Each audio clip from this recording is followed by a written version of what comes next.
Hello there you guys, welcome to another one of my live videos, and today I'm just going to be officially updating you on some more current latest news. So now, to be quite honest with you guys, I've seen to get my phone working, and now obviously you've seen on my past two live streams I've done, obviously it's been on my PlayStation 4 of course as well, because I haven't got anything else, to currently stream on my current live videos. But now reportedly, for the time being now, I've got my phone currently working, which is very good indeed. So in this video I'm going to give you my starting 11 prediction, of the Manchester United West Ham game, of course, this weekend, of course, as well. Potentially 5:30 kickoff at Old Trafford, of course, as well. So potentially it's very essential that Manchester United have got to get back to winning ways, of course, because recently we've been in a bad vein of form, considering, we've lost 4 of our last 5 games, of course. Well, I've already give you a bit of the team news, going ahead into the game. We've got an injury crisis. West Ham have got problems of their own, as well, because they've got an injury crisis, and reports do say they could be without 6 first team players, due to injury. Of course, I think Sammy Nasri's could be possibly out. I think Mikel Antonio could be out for West Ham as well. I also think Carlos Sanchez is reportedly out as well. Andy Carroll is reportedly out for West Ham. What's his name? Winston Reid is probably out for West Ham, of course, as well. So they've got quite a few injured players, Jack Wilshere as well. So I think they could have 6 first team players out with West Ham, of course, as well. But it will be good, to see Javi Hernandez, coming back to Old Trafford, of course, as well. We'll give him a good warm welcome, of course, as well. Chicharito, of course, because potentially he was a good servant for Manchester United. We had 5 great years out of the little P, of course, as well. So potentially he should be in contention, to play. Obviously, West Ham are in a bad vein of form. Most recently, they've lost 3 of their last 4 games. They were very poor against Chelsea on Monday night, of course, as well. So potentially the last meeting between West Ham and Manchester United, of course, was a 3-1 victory to West Ham, of course, early on in the season. The last meeting at Old Trafford, Manchester United, won comfortably by 4-0, as we all know, as well. So it's essential that we do get back to winning ways, of course. I'll give my prediction now. Potentially, as we all do know, that obviously one good news is coming out, of course. Ashley Young is suspended for this game, of course, as well, after he did get sent off in the Wolves game, of course, as well. So Ashley Young is suspended, so it's probably likely that Diego Dalot will come in at right back, unless Valencia is probably available, but I don't think he's available. I think he's still out with a calf injury.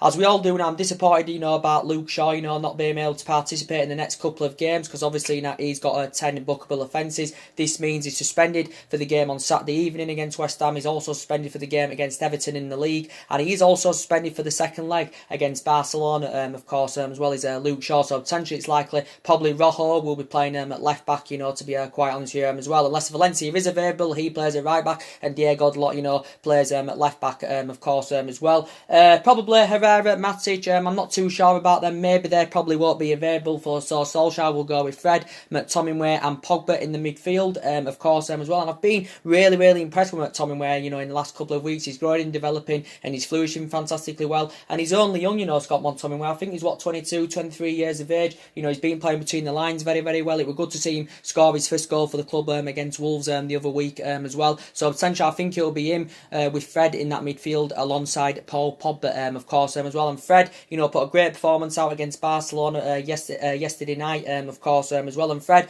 I did say I don't know if he's a long-term solution for Manchester United, and I have been known for criticising Fred, to be quite honest with you, because I don't know if he's a long-term solution, but I think now he should gain a bit more game time, based on the performance he showed yesterday. I think he's probably more mobile, he's probably better on the ball, than the Nemanja Matic, to be quite honest with you, as well. So it'll probably be a midfield of Pogba, Fred, and Scott McTominay, because I think Matic is currently out with, I think he's got a muscular strain. Herrera's still got currently a knock injury, of course, as well. So I think he'll go with the same midfield as he did go with yesterday night, of course, as well. I don't think Rashford will play in this game against West Ham, because Rashford, played yesterday night, and Rashford for me didn't look fully fit, to be quite honest with you, because he just sustained an ankle injury, and he sustained, quite a few injuries, in the last couple of weeks, as Marcus Rashford. But potentially for me, yesterday night he didn't look fully fit at all, did Marcus Rashford. So I think potentially, Marcus Rashford, does deserve a rest, to be quite honest with you, here as well. So potentially I think he could play Lukaku up top. I think he'll put probably Martial on left. I think Sanchez could be available for this game. As Ole Gunnar Solskjaer has confirmed in his press conference, he should be, be involved in this game. Unless he comes on in the game, he probably won't start the game. He'll probably start Martial on the left, and probably on the right hand side, probably Jesse Lingard, of course, as well. So we'll go through the team. I think De Gea will start in there. I think it'll be Diego Dalot at right back, Lindelof and Smalling as a centre back partnership, of course, because obviously Bailly, of course, is still out with a concussion and he's been in and out of the team this season. It'll probably be Marcus Rojo at left back, even though he's hardly featured for Manchester United, of course. I don't think he's played a game yet under Ole Gunnar Solskjaer from the start, if I'm right. But obviously, he's obviously enjoyed a difficult time at Manchester United. The amount of injuries he's currently suffered. But yeah, I think he'll be playing at left back. Marcus Rojo, of course, as well in that midfield. It'll be Fred McTominay, Pogba, and the front three will probably be Martial on the left, Lukaku up top, and Jesse Lingard on the right. So that is my potential starting 11 prediction for this game, of course, as well.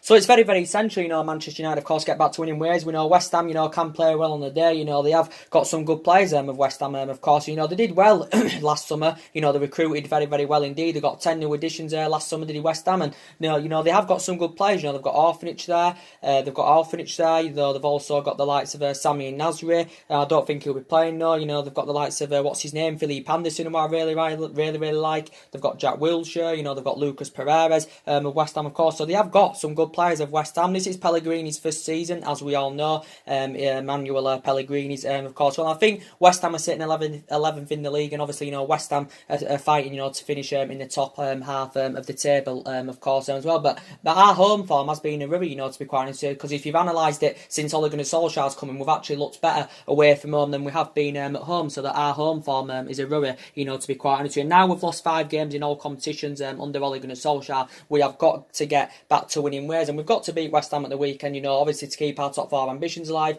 probably give us some more confidence, going into the second leg against Barcelona, of course, as well. So we do know that Shaw's suspended for the next 3 games in all competitions, and we do know that Young is suspended for Saturday evening, of course, as well. So potentially we do know, basically, that Manchester United, we need investment this summer, of course, as well. And Solskjaer is keen on bringing at least 5 new additions to the club this summer. He's expected to orchestrate a big summer clear-out, but we did that under Louis van Gaal. We orchestrated a big summer clear-out, of course, as well. And obviously, Ole Gunnar Solskjaer is still in the process of rebuilding this Manchester United team. We didn't spend out in January. We didn't get as priority targets last summer, of course. And we do know, since Alex Ferguson retired, we do know a lot of money's been invested into Manchester United, of course. Since he's left, we've had different managers with different philosophies, 600-700 million pounds being spent. Probably 90% of the money we've spent on them players has probably been it's been probably majority of them players. The majority of them have probably been the money we spent on the majority of the players were probably the wrong players, of course, and as well, so I couldn't get my words out then, with the wrong mentality and all that as well. But reportedly we're going to get around over 200 odd million pounds to spend this summer. Ole Gunnar Solskjaer is going to get around 250 million to spend this summer, of course, as well. He's obviously identified the key areas where he thinks Manchester United needs strengthening. We definitely need a right back, we need a right winger, we need a couple of additions in that midfield, and we need a centre back, of course, as well. So he's keen on bringing at least 5 new additions to Manchester United, of course, this summer as well. Obviously, we know the club is still looking to hire a director of football to come in as well, to change the club structure and all that. But it's good that Ole Gunnar Solskjaer is making plans for the summer. He's aware of the deficiencies in his squad. And obviously, he's in negotiations with Ed Woodward, what players should stay, what players should come in, and what players should leave in the summer. And that decision, will be currently made. But I think Solskjaer's ready to sanction about 6 players off this summer. But maybe this summer, Manchester United, we should be sensible with our recruitment, to be quite honest.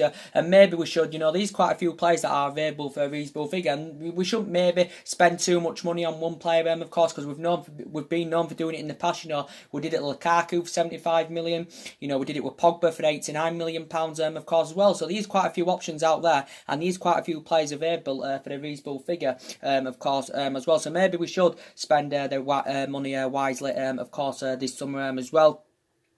But potentially now, yes, Solskjaer's got the job permanently. It's a 3-year deal, and obviously in these 3 years, his expectation levels are going to be to get Manchester United back to the powerhouse as it was under Ferguson, and get us back up there competing with the likes of the Cities and the Liverpools and that, and get us back up there, challenging and winning trophies, of course, as well. So it's essential that we get the right recruitment to Manchester United this summer, and potentially Solskjaer wants to build a team worthy of the club's history, of course, as well, which is very, very essential indeed. But I think Solskjaer's following Alex Ferguson's philosophy. He has brought the factor back to the club, of course, as well. But we've just recently been in a bad vein of form, of course, as well. I'm still confident going to the Nou Camp in the second leg against Barcelona. You know, we only lost the game 1-0, of course, as well. But all is possible in football. You know, it's not the Barcelona who beat us in 2011 final, the 2009 Champions League final, of course, as well. They're still potentially one of the best teams in the world, but you know, it wasn't the Barcelona that beat us in them two Champions League finals, of course, and they are beatable, at Barcelona. You know, we proved it in the previous round against PSG. We were 2-0 down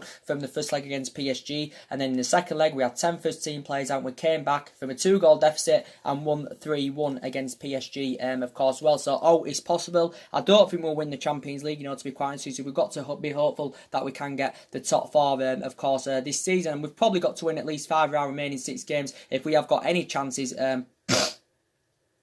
of top four, of course, well. But the one good thing is when we do go to the Nou Camp, is it on Tuesday night, is it, or something like that? I think it's Tuesday or Wednesday. It's going to bring back a lot of memories, you know, for Ole Gunnar Solskjaer, because obviously one of his most iconic moments as a player, Ole Gunnar Solskjaer's, was obviously, you know, when he scored in the Champions League final at the Nou Camp against Bayern Munich, and of course he won us a treble that year, of course, well. So that was one of his most iconic moments as a player, you know, Ole Gunnar Solskjaer, of course, as well. But we've got to get the right players this summer who've got the ability to elevate Manchester United in the next 2 to 3 years, of course. And we're interested in quite a few young upcoming talents, of course, as well. But I think there's quite a few players that are going to leave this summer, of course. Ashley Young's definitely got to leave Manchester United this summer, because Ashley Young now, he's been here, 8 years. He's been a long-serving player at the club. And, you know, back in the day, he was a really, really good winner, Ashley Young. But obviously now we mainly operate him as a right-back. And now and again, we have rotated him to the left-hand side. But Ashley Young, for me, you know, he's way past it now. He gets exploited far too easy. He loses possession too much. His crossing's woeful, as well. I'll give you an analysis on the Barcelona game. He had 11 attempted crosses, and not one of them found a Manchester United player. And I think Ashley Young is the problem. So I'm really, really glad he's suspended for the weekend against West Ham, of course, as well, Ashley Young. So potentially, yeah, he needs to go this summer. We've obviously given him a new 1-year extension, you know, not too long ago. So I still hope he leaves this summer, and we do sell him this summer. But he may not leave in the summer, you know. We may wait till his 1-year extension expires, and then obviously, you know, he goes. Then, you know, there's Ashley Young. But for me, he's way past it now, you know, to be quite honest with you. And, you know, Valencia, he's definitely on his way out of Manchester United this summer. He's out at the moment with a calf injury. Again, he's been a good servant to the club. This is his 10th season at Manchester United, of course, and he hasn't really featured this season, Valencia, but he has been a good servant to the club as Valencia. But yeah, he's going to leave on a free transfer in the summer, because obviously we opted against that decision to trigger that 1-year extension. And if a new centre-back is to come in this summer, probably Eric Bailly's future could be in doubt as well, because Eric Bailly, of course, has been in and out of the team this season. He's made about 49 appearances for the club in the Premier League as Eric Bailly. This is what, his 3rd season now at Manchester United. You know, Eric Bailly, I think he's only scored that 1 goal in the Premier League, of course, well. But Solskjaer, of course, has preferred the likes of Smalling and Jones above Eric Bailly, of course, well. So if a new centre-back is to come in, Eric Bailly's future could be in doubt. And, yeah, Rojo, I think, is going to be on his way out in the summer as well. Probably Darmian's going to be on his way out in the summer. Sanchez probably on his way out in the summer as well, because he's been inconsistent as a Manchester United player as Sanchez, and he's sustained quite a few injuries as a Manchester United player, as Alexis Sanchez, as we all know, as well. So Sanchez has been very inconsistent. Considering his substantial wages he's on, it's going to be hard to find a buyer for him. Obviously, he's the highest paid player in the Premier League. As I did say, what currently Sanchez is receiving, it's totally affecting our wage structure in a bad way, because I do keep saying, you know, there's quite a few players now that are demanding, you know, quite a bit more money, of course, as well. But Sanchez, as I said, I think he's still out with a knee injury at the moment. He did return to training Tuesday morning, so he may be recovering now, you know, Alexis Sanchez, of course. But I don't really see him starting against West Ham. He may come on as a substitute or something like that, but he'll probably play Martial on the left, of course, as well. And Sanchez is 30 now, so he has lost that yard of pace. He's no longer, you know, playing to the highest level, of course, well. But when he has played, he just looks so restricted, just looks as though he hasn't been getting that freedom. He just hasn't really settled in as a Manchester United player. And he's been here about 15, 16 months now, is it, or something like that, you know, Alexis Sanchez. So yeah, I think he's on his way out in the summer. Looking like Mata, he's on his way out of Manchester United this summer as well. I think we have been in talks to get him a new contract, you know, Juan Mata, but as I did say, we're not going to be willing to offer him a new long-term extension, of course, considering that Juan Mata, of course, is 30 years of age. And we know mainly Jesse Lingard has been, you know, first choice ahead of him anyway, because Jesse Lingard's quite a bit younger than Juan Mata. But again, he's been a good servant to the club as Juan Mata, of course. Obviously, he's made over 200 appearances appearances for the club as Juan Mata. This is his 5th season at Manchester United, of course. Well Premier League proven, being in the Premier League a lot of years now. I think about 8 years in the Premier League. This is including his 2.5, 3 years he had with Chelsea, of course. Well, as said, Barcelona have been in talks to get him on a free transfer this summer, and he could head back to Spain, you know, to be quite honest, because he had a lot of experience playing in Spain, you know, when he was a lot younger, you know, with Real Madrid and Valencia, of course, as well. So he could be on his way out this summer as well, you know, could Juan Mata. I think Lukaku's probably on his way out as well this summer, guys, if I'm going to be quite honest with you, because I think a lot of Man United fans want him out this summer, you know, Romelu Lukaku. Lukaku's pedigree is good in the Premier League. His goal-scoring form's absolutely phenomenal, and we know mainly Rashford's been first choice over Romelu Lukaku, you know, since Ole Gunnar Solskjaer's come in, but Lukaku's slow. I've got reservations about him. You know, he's still got a lot of years ahead of him as Romelu Lukaku, and he's a good goal-scorer, but his finishing isn't that good. He doesn't get enough of them runs in behind, because Lukaku is too slow, of course, and we paid £75 million, you know, for Romelu Lukaku, you know, don't forget, as well. So he could be potentially, you know, moved on in the summer as well. And potentially as well, you know, there's been talks that possibly De Gea could leave this summer, Pogba could leave this summer, but obviously Solskjaer's obviously, you know, got a priority, and Solskjaer's number one priority is to keep Pogba, is to keep De Gea, because they are two key players, as we all know, as well. But, you know, potentially we know what's been going on with Paul Pogba. You know, recent reports have come out today saying that reportedly, you know, Paul Pogba's relationship with Ole Gunnar Solskjaer has broken down, reportedly, after they had gained a fantastic relationship, you know, Pogba and Solskjaer, you know, since Solskjaer's come in, because Pogba has obviously, you know, mainly been one of our most influential players since Ole Gunnar Solskjaer's come in. But reportedly now the relationship is slowly fading away, reportedly. And I think from Paul Pogba's perspective, he does want to make the move to Real Madrid this summer, and he wants a new challenge, you know, to be quite honest. Even though Ole Gunnar Solskjaer insisted he won't leave Manchester United, Solskjaer has been in negotiations with Pogba. Solskjaer has insisted that Pogba still remains happy at Man United, and Solskjaer still feels that Pogba's got a big future at the club, of course, as well. You know, obviously Real Madrid are linked with him. Zinedine Zidane's a big admirer of the player, of course, as well. Reports came out a couple of weeks ago from Spain saying that he wants to leave United this summer and go to Real Madrid, because he was speaking a lot about Real Madrid, you know, Paul Pogba, a couple of weeks ago, of course, as well.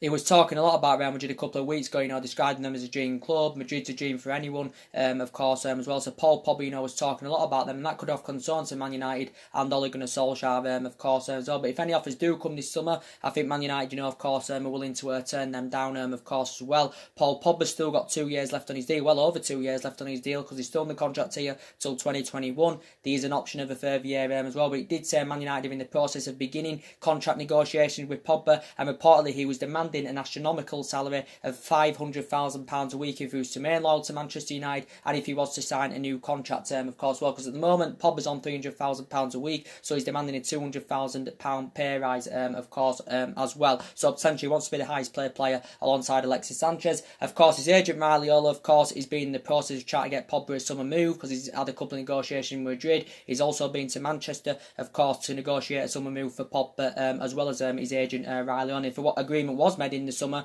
and we had to get rid of him, obviously his agent Raiola, you know, would get some of that money, and it did say reportedly Real Madrid are preparing to put a bid in of around £125 million for him. But Zinedine Zidane's an admirer of the player. Zinedine Zidane's emphasising his targets this summer. I think Real Madrid probably will end up getting Eden Hazard this summer. Then they're going to focus more on getting Pogba. They've also got other targets as well of Real Madrid, so potentially we could still possibly, you know, lose Paul Pogba. So at the moment his future is up in the air. This is his 3rd season at Manchester United. He's heading into his 4th season now as a United player, and we paid £89 million for him from Juventus, you know, back in 2016. And the question is, are we going to keep David De Gea? Because at the moment we haven't come to an agreement to get David De Gea a new contract at the club. He's demanding wages of £350,000 a week. If he's to sign a new contract with Manchester United, if he's to remain loyal at Manchester United, he wants £350,000 a week. Manchester United have been in talks of getting De Gea a new contract, but reportedly we're not willing to meet his £350,000 a week he's currently demanding, of course, because De Gea is on £200,000 a week, as we all know, so he's demanding a £150,000 pay rise. Again,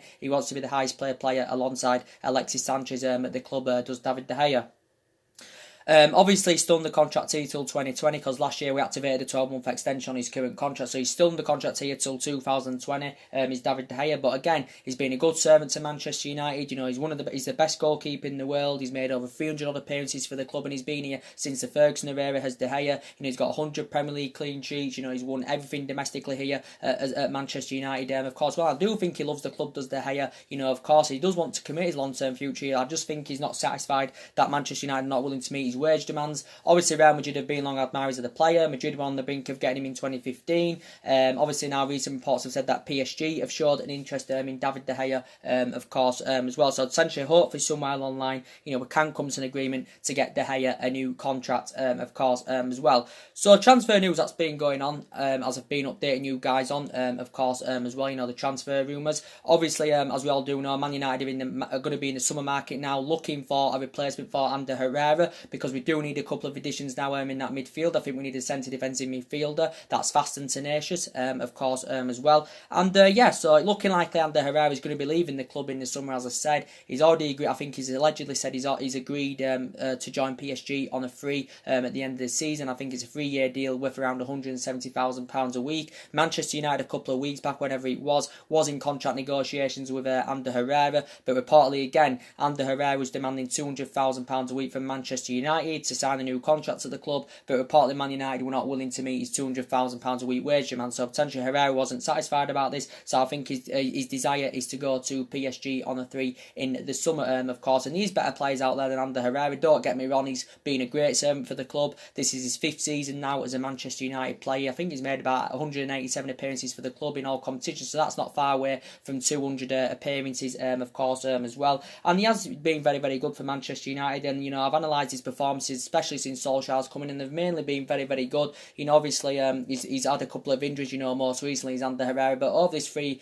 you know, month or so period, you know, his performances have been good. Ander Herrera's, you know, he breaks up the play well, he's tenacious, has a lot of tenacity about his play, but I don't think he's a £200,000 a week player, you know, Ander Herrera, you know, to be quite honest with you. So obviously now we're emphasising, you know, a couple of targets, you know, that could replace Ander Herrera, of course, as well. And obviously, one of the names that's been mentioned, as I updated you on my last video, you know, what I did on my PS4, Idrissa Gueye, and I think he'd be a good addition to Manchester United. You know, reportedly Man United have reportedly identifying him as a replacement for Ander Herrera. Reportedly he could be available for a reasonable figure this summer, and he could be available for just under £30 million, could Idrissa Gueye, and I think he'd do very, very well, to be quite honest, and I think he'd, I think he'd blend in our midfield very, very well, you know, Idrissa Gueye. I know he's aging up, you know, he's 29 years of age, he's a Senegal international, and of course what's beneficial as well, he's well Premier League proven. I think Idrissa Gueye has made about 128 Premier League appearances.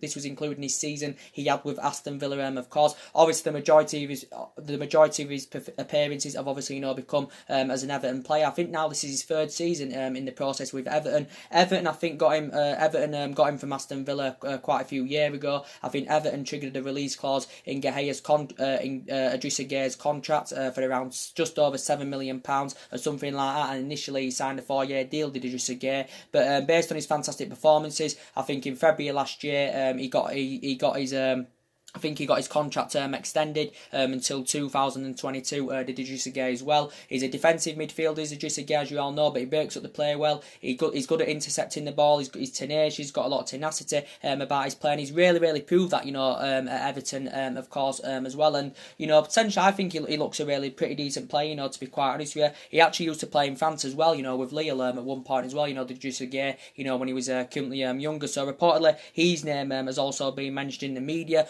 Obviously, PSG inquired about getting him in January. I think PSG put a bid or 2 in, but Everton turned them down. I think in January, Everton actually wanted around £40 million for Idrissa Gueye, but potentially now in the summer, he could leave for just under £30 million. And reportedly, Manchester United are interested in Idrissa Gueye, of course, as well. So he's been mentioned in the media today, of course. And I think he's made about 128 Premier League appearances. As I said, I think 90 odd at Everton. I think he made about 35 at Aston Villa, of course, as well.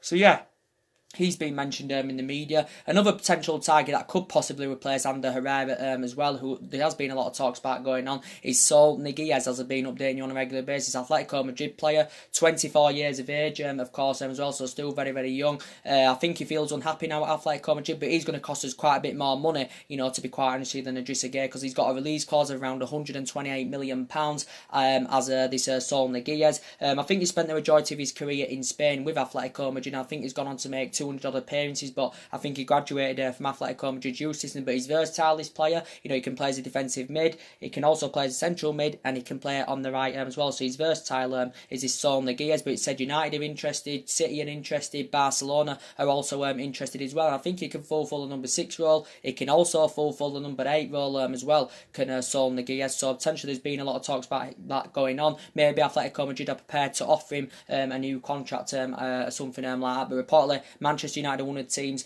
that are interested in Saul Niguez, and he could be a good replacement for Ander Herrera, of course. But going back to Idrissa Gueye, he's available for a reasonable figure, is Idrissa Gueye, for just under £30 million this summer. But potentially, Idrissa Gueye is a cheaper alternative than Declan Rice, even though Declan Rice in the summer is probably going to be available for a reasonable figure. I think he's rated at around £50 million, is Declan Rice. Again, he's a defensive midfielder, is Declan Rice, but he can play as a centre-back, but he's mainly a defensive midfielder, is Declan Rice. He can break up the play very, very well. He's had a great season this season with West Ham, and he's growing and developing and flourishing fantastically well under Manuel Pellegrini's Declan Rice. He's got a contract with West Ham till 2024. He signed this new deal in December of last year, of course, as well. And we need someone that's fast and tenacious, someone who's more mobile than Matic, someone who's better on the ball than Matic. And Declan Rice doesn't seem a bad outfit, to be quite honest with you, as well. He's been at West Ham, a number of years now. Obviously, he broke into the senior team a couple of years ago as well, did Declan Rice. It did say Man United are preparing to spend up to £50 million, for Declan Rice. He's British as well. He's only 20 years of age. He's one of England's youngest upcoming talents. Is Declan Rice, of course, as well. I think it's actually one of Ole Gunnar Solskjaer's prime targets. But initially, he began his career with Chelsea, graduated from their youth system. He joined Chelsea at just the age of 7. He was in their youth academy a number of years. He actually got axed off by Chelsea at the age of 14, and he initially joined the West Ham youth academy, and then he actually then broke into the first team, I think, a couple of years ago, did Declan Rice. So there's been talks about him, going on, of course, as well.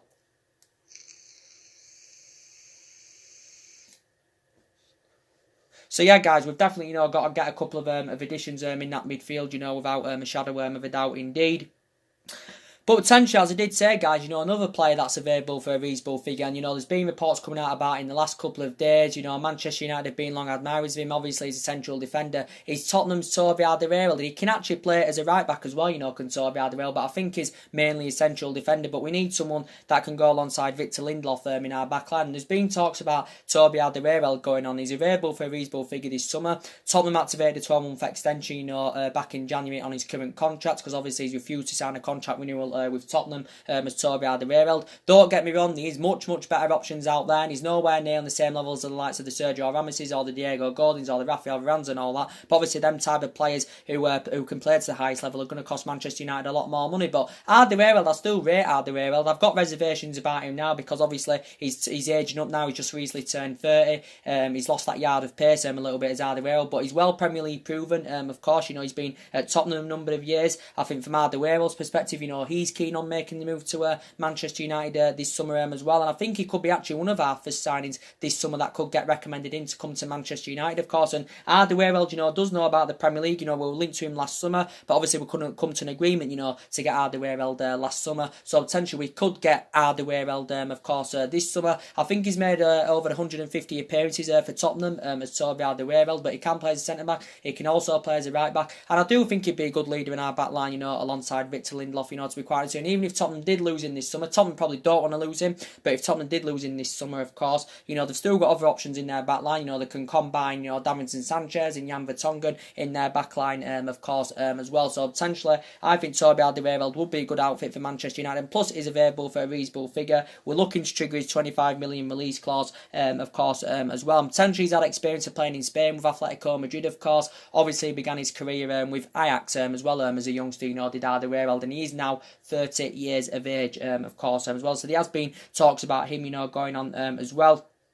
And again, Aaron Wan-Bissaka, he'd be a great addition to come into Manchester United. You know, again, available for a reasonable figure, Aaron Wan-Bissaka. I think rated at around £40 million, Aaron Wan-Bissaka. He's one of England's youngest upcoming talents, of course, as well. And for me, I think he's got the defensive capabilities. I think his defensive capabilities are very, very good. And I think he's got the ability to elevate Manchester United in the next couple of years or so, as Aaron Wan-Bissaka. And I think, you know, Crystal Palace are considering offers for him. So if Man United are willing to offer £35-40 million for him this summer, this could convince, you know, Crystal Palace to offload him. And he's only been in the senior squad since February of last year, of course, and he's doing well this season for Crystal Palace. I think he's gone on to make 30 odd appearances in the senior team, you know, with Crystal Palace. So there has been a lot of talk, you know, about Aaron Wan-Bissaka going on as well. And for me, it'd be a good upgrade to the likes of Valencia and Ashley Young, of course, as well. And he's only very, very young indeed, is Aaron Wan-Bissaka. So Man United have obviously inquired about getting him as well. And I think he's one of Ole Gunnar Solskjaer's prime targets as well as Aaron Wan-Bissaka.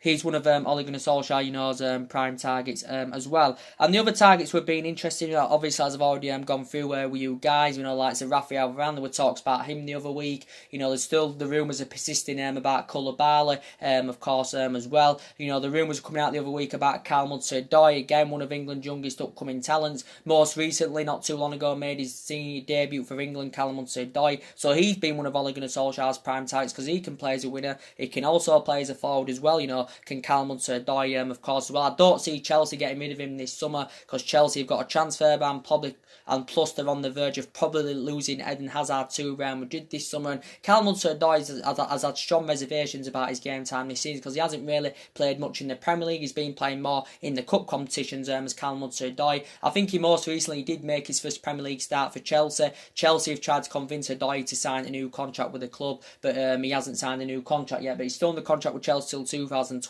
Back in January, of course, it was Bayern Munich's top priority. Bayern Munich had a host of bids turned down from Chelsea. Karl Hudson-Odoi wanted to leave Chelsea in January because he put a transfer request in, but Chelsea were ruthless over the scenario and Chelsea were reluctant to let him go in January. There could be still teams that arrived they're interested in him this summer. I think Man United have entered the race, of course, as well. So we need someone in that attacking line that can link up with Rashford, that can link up with Martial, of course. Well, probably Jadon Sancho will be the favourable, the favourable player to come in and link up with Martial and Rashford. But again, he's going to cost us around £100 million, is Jadon Sancho, and that's if he's for sale, of course, this summer as well.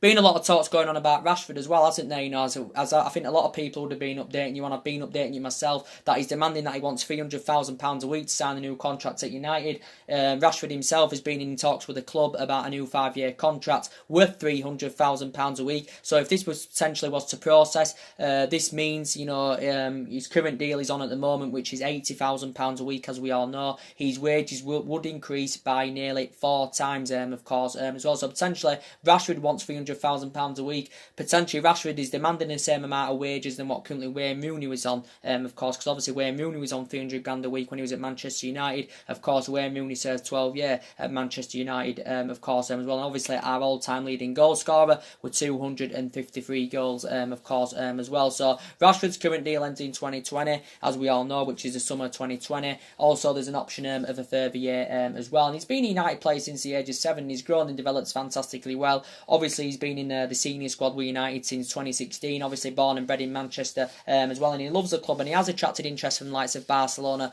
and Real Madrid and that in the past. You know, based on his performances this season, his performances have been a bit below par recently, obviously, because he has sustained, you know, a couple of injuries as Marcus Rashford. Some people still say he's not kind of on that level yet. He hasn't really graduated to that level yet, but he is only young. He's Marcus Rashford, and of course he's got immense talent. He's got a lot of years ahead of him, of course, as well. So yeah, as I did say, I think Rashford will be dropped for the West Ham game. I probably think he'll put Lukaku there, or something like that. So my starting 11 prediction for the Man United West Ham game is probably he's going to be De Gea in goal. You'll put Dalot at right back, Lindelof Smalling as a centre back partnership. Lindelof Smalling as a centre-back partnership, you know, probably Rojo at left-back, of course, because obviously Ashley Young suspended, Luke Shaw suspended. In the midfield, it'll be Fred McTominay and Pogba in the midfield, and the front three, Martial on the left, Lukaku up top, and Lingard on the right. So that's probably the team he's going to go with, of course, as well. And I think, you know, Fred and McTominay, you know, deserve another chance without a shadow of a doubt, because, you know, especially when, you know, I think they've proven themselves fantastically well, you know, McTominay especially. You know, Fred, I've got reservations about him, but he played really, really well yesterday night. And McTominay, in the last couple of weeks, he's regained his form fantastically well. He's been playing between the lines very, very well. It was good to see him score his fifth goal for the club against Wolves, of course, as well. So potentially now McTominay has proven himself. He will get more opportunities, will McTominay, of course. And Fred now deserves a bit more opportunities. See if he can carry on his good form, because he was actually good against Barcelona yesterday night. I think he was okay against PSG. I forgot to mention as well, you know, was Fred. But I still don't know if it's a long-term solution. But I did say we need a couple of additions in that midfield, of course,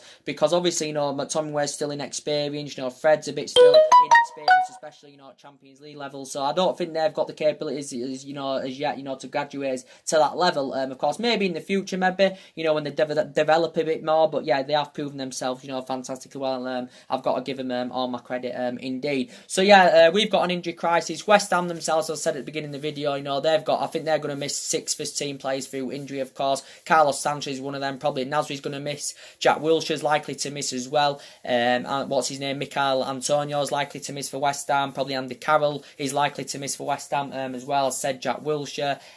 You know, they have got quite a few injuries. You know, Winston Reid. So yeah, that's a concern for West Ham, of course, as well. I do fancy us to win, of course, you know, because we've got to get back to winning ways now, of course, as well. But we know the big game is on Tuesday or Wednesday in the second leg against Barcelona, of course, and obviously we're going to an ecstatic stadium. I think it holds about 90,000, or is it 100,000 fans, or something like that as well. But we'll see what happens. You know, the tie is far from over, of course. If it went to 2 or 3-0, then I definitely probably would have said it was over. Maybe some United fans think it's probably already over. I don't think it's over.